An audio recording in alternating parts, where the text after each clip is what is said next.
Hi!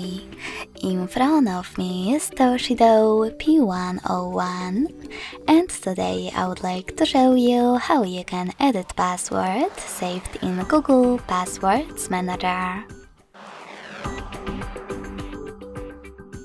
Begin by going into Devices Settings and scrolling all the way down to access Google section. Then tap on Autofill, Autofill with Google, and Passwords. Finally, just click on one of your passwords that you wish to edit and enter your current login method.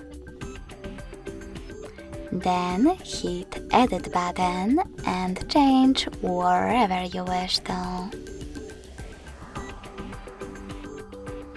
When you finish, just click on Save at the top right corner. So when I do that, as you can see, my password has changed.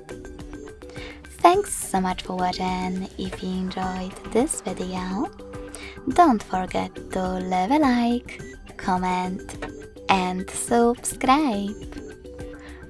Bye!